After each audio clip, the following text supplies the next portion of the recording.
ايه رأيكم في العظمة اللي احنا عملناها؟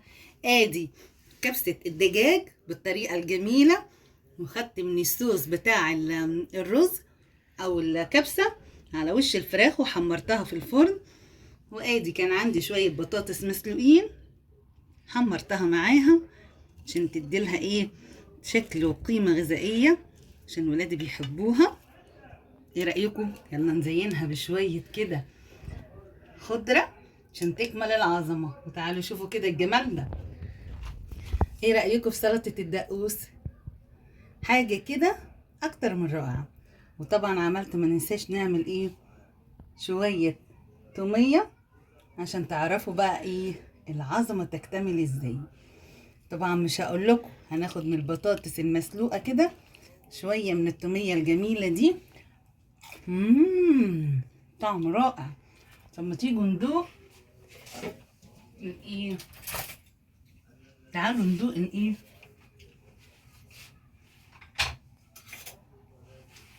تعالوا ندوق الكبسة ونشوف ايه بقى رأيكم فيها.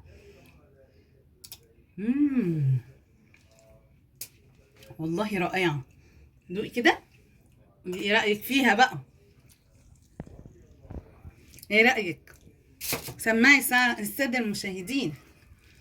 بصوا، لا ايه، لا، بصوا، بصوا الجمال، مستوي وجميل ازاي ولحمه احمر. ايه رأيكم في الجمال؟ اللي عجبه الفيديو ما ينساش يعمل لنا لايك وشير وسبسكرايب. دمتم في رعاية الله. تعالوا نشوف بقى الخطوة الأولى. أول حاجة هنجيب حلة فيها معلقة من السمنة ومعلقة من الزيت، وبمجرد ما هيسيحوا الكلام الجميل ده هنزل عليها بإيه؟ بصوا كده حضراتكم، ادي اهو التوابل بتاعتنا. هنجيب ورق لوري وليمون دراي او ليمون ناشف اسود او ابيض الموجود، ومعلقه من الفلفل الاسود ومعلقه من القرفه.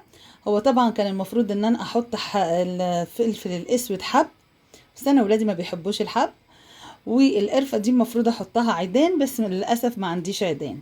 وتلات اربع فصوص، زي ما حضراتكم كده شايفين، تلات اربع فصوص من مسمار، ومعانا تلات اربع من الفصوص اللي هي الحبهان. هننزل بالكلام الجميل القمر ده على الحله بمجرد ما الزيت والزبده يمتزجوا ببعضيه، وهندي كده تشويحه يا دوب دقيقتين اول بس ما ريحتهم هتطلع. شايفين الجمال والعظمه دي؟ الريحه بتاعتهم دلوقتي يا عجمال. اول ما الريحه بتاعتهم الجميله دي هتطلع هنزل عليهم بقى بايه، هجيب بصلايه مقطعه زي ما حضراتكم هتشوفوا كده. خلاص اتشوحوا والريحه بتاعتهم طلعت وبقت جميله. هجيب البصلايه بتاعتي بشراها بصلايه بشراها بالمبشره طبعا، وجزرايه كبيره، بصلايه كبيره وجزرايه كبيره، ومعلقه من الثوم المفروم. هنزل بالكلام الجميل ده كده، وهنديها برضو تشويحتين كده جمال.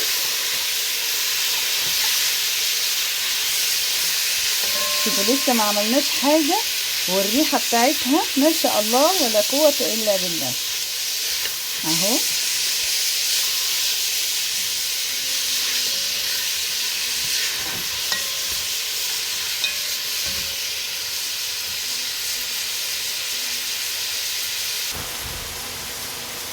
بعد ما خدوا تشويحتين كده وريحتهم طلعت ما شاء الله ولا قوه الا بالله، الريحه مش هقول لكم وهم. انزل عليها بمعلقتين من الصلصه، معلقتين كده حلوين من الصلصه، وهمزج الخليط كده كله مع بعضه.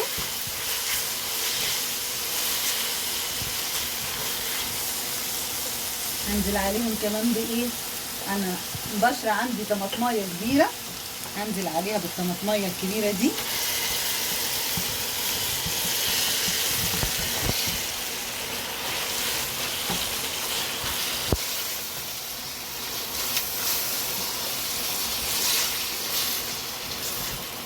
يا دوب بس يعني هتحس ان هي كده اتسبكت حاجه بسيطه.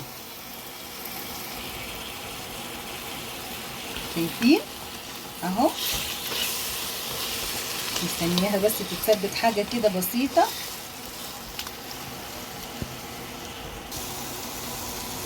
زي ما حضراتكم شايفين كده اهو. هظبط بقى التوابل بتاعتي. ادي هنزل بقطعه ماجي، وعندي معلقه من بهارات الكبسه،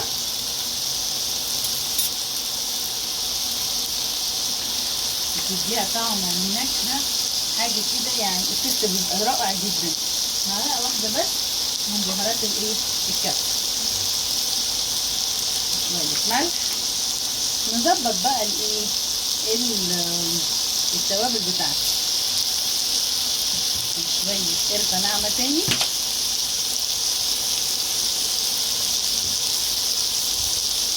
شويه فلفل اسود كمان،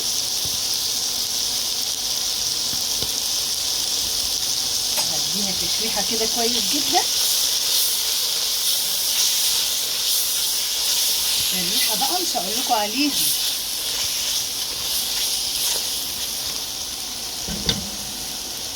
هنزل عليهم بقى بالفراخ بتاعتي زي ما حضراتكم شايفين كده. الفراخ انا جايباها غسلها كويس جدا ونقعها في المحلول بتاعها اللي احنا متعودين عليه خلاص.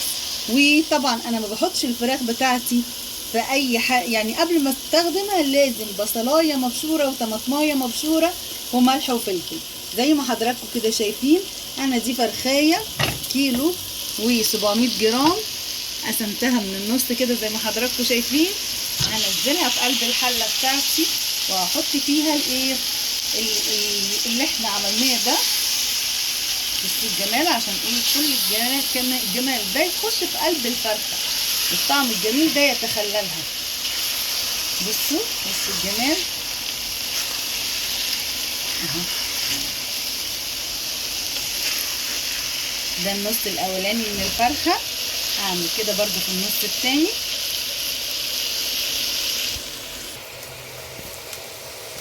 شايفين الجمال؟ حطيت كل الخلطه الجميله الذكيه اللي احنا عملناها ده بريحتها الرائعه دي في قلب الفرخه دي احنا قاطعينها نصين. طبعا ممكن ان احنا نقطعها 4/4، بس انا ما بحبش اعمل الفرخه متقسمه، علشان بحس انها بتبقى طريه كده وجوسي وهي ملتحمه مع بعضيها. فعملت بالكتير قوي ان انا قسمت الفرخه نصين. وهنزل بالقرن الفلفل الحار ده، مش هقطعه طبعا لان الولاد ما بيحبوش الفلفل الحار. وهنزل بقى بعد ما تشوحت تشويحه مع الخلطه الجميله دي، هنزل عليها بميه مغليه زي ما حضراتكم شايفين كده، يا دوب تغطي بس الفرخه، واسيبها لحد بقى ما الفرخه بتاعتنا دي تستوي كويس جدا. اهو هغطي الفرخه بميه من الكتل. اول ما هتستوي هنرجع بقى عشان نحط الرز البسمتي بتاعنا المغسول والمنقوع 10 دقايق. يلا نغطي الفرخه بتاعتنا ونسيبها تاخد سواها كاملا ونرجع لما تستوي. وزي ما حضراتكم كده شايفين الفراخ بتاعتنا استوت طبعا وطابت في الجمال الحلو ده. يلا هنرفعها او هننشلها من على من الشوربه بتاعتها، وهديها تحميره في الشوايه عندي في الفرن. وهنزل بالرز بتاعنا بعد ما كان اتغسل. شايفين الرز الجميل اتغسل واتنقع لمده 10 دقايق. هنزل بيه في قلب الشوربه بتاعتنا، هنقلبه بقى زي ما حضراتكم كده شايفين.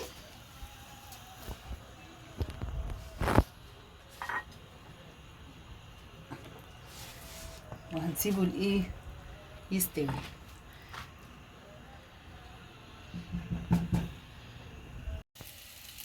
هنعمل بقى دلوقتي سلطه الدقوس، ودي احلى حاجه بتتاكل مع كبسه الفراخ. هنجيب الطماطم زي حوالي ربع كيلو من الطماطم، هنمسكها هنعملها من تحت كده فيها شقوق بالطول وبالعرض زي ما حضراتكم شايفين، وهنحطها في ميه تغلي لمده 5 دقايق وننشلها منها ونقشرها.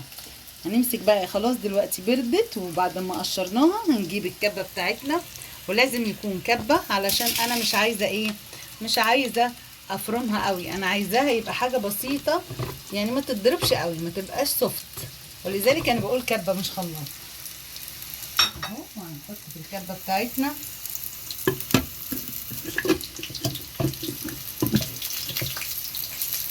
لما نضرب الكلام الجميل ده. وبعد ما ضربنا الكلام ده هننزله كده هو في ايه، في بولة لحد ما نخلص. طبعا انا مش عايزاه فرم كامل، انا عايزاه يبقى فيه برضو ايه، خشن، فرم خشن. هنمسك بقى برضو الكبة بتاعتنا وهنحط فيها ايه، قرن فلفل رومي، لو احمر طبعا يستحب، بس الايه نفرمه. بسم الله. ادي هو قرن فلفل من رومي ومعاه قرن فلفل سبايسي، وهنزل معاهم شوية ايه، كزبرة، كزبرة خضراء،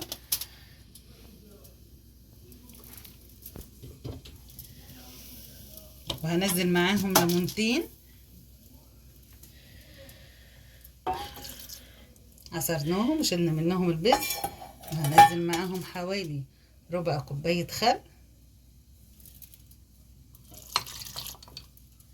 وهنزل معاهم بقى ايه التوابل بتاعتنا، عبارة عن معلقة كزبرة، معلقة كمون، معلقة ملح، نص معلقة فلفل. ننزل الكلام الجميل ده وهنضرب كل الكلام ده مع بعضه. هنجيب بولة، البولة دي بقى هنحط فيها الطماطم اللي هي ضربناها ضرب خشن، هنحط عليها ايه الفلفل، قرن الفلفل الرومي بقرن الفلفل السبايسي بشوية الكزبرة الخضراء، معاهم الليمون زي ربع فنجان ليمون، وربع كوباية برضو من الخل، وهنعمل ميكس بينهم كده.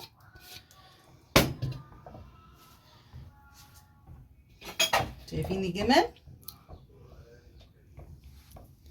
كده؟ يبقى احنا حصلنا على ايه، احلى سلطة دقوس او احلى ايه صوص بتاع الدقوس. بره طبعا بيقوموا عاملينه على النار، احنا بنحب الحاجة تبقى ايه، هيلسي اكتر وطعمها كده طبعا احلى بكتير. يلا عشان نشوف المنظر النهائي. وده الشكل النهائي اللي كل ام تستسهله في عز الامتحانات، طبخة في حلة واحدة ما بتاخدش وقت. ايه رأيكم في الجمال والعظمة دي؟ كبسة الدجاج ولا اتعمل زيها لا قبل ولا بعد من كده. وبالهنا والشفا.